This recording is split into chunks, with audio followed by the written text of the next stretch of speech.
Europe 1. Écoutez le monde changer. Le taux de chômage en France est donc, Mathieu, à son plus bas depuis 2008. Oui, 8,1%, ce qui veut dire une nouvelle baisse de 0,4 points au quatrième trimestre 2019. Bonjour Emmanuel Dutheil. Bonjour. Vous dirigez le service économie d'Europe 1. Alors déjà, est-ce que c'est une vraie baisse du chômage ou une petite manipulation de chiffres ? Voilà notre bon petit paradoxe français. On a toujours du mal à se réjouir des bonnes nouvelles, ou on estime en tout cas qu'il y a toujours quelque chose qui se cache derrière. Eh bien là, c'est une véritable baisse. Elle s'explique en plus assez simplement. Les créations d'emplois sont fortes et supérieures à la démographie. Du coup, le taux de chômage baisse. Le taux de chômage diminue nettement, par exemple, pour les personnes de 25 à 49 ans et celles de 50 ans ou plus. En revanche, il y a une grosse zone d'ombre sur les plus jeunes.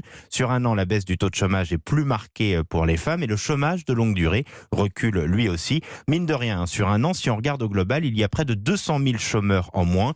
Le gouvernement, bien évidemment, veut y voir les résultats de sa politique, réforme de la formation professionnelle et ou de l'apprentissage. Alors Emmanuel, ce matin, Muriel Pénicaud, ministre du Travail, affirmait que l'objectif d'un chômage à 7% à la fin du quinquennat était franchement atteignable, ce sont ses mots.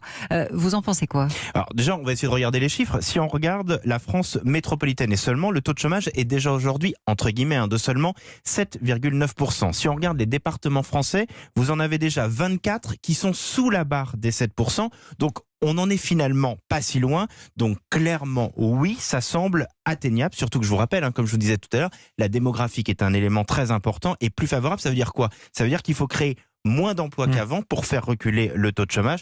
Attention, on reste français, donc on n'est quand même pas trop positif d'un coup d'un seul. Ce n'est pas encore gagné. Pourquoi ? Parce qu'on voit que la croissance économique est quand même un petit peu plus faible en ce moment. Puis il y a des nuages qui s'appellent coronavirus, guerre commerciale, qui pourraient quand même un petit peu freiner la bonne ambiance. Mais réjouissons-nous, le chômage est vraiment en baisse. Les explications d'Emmanuel Dutheil, chef du service économie d'Europe 1.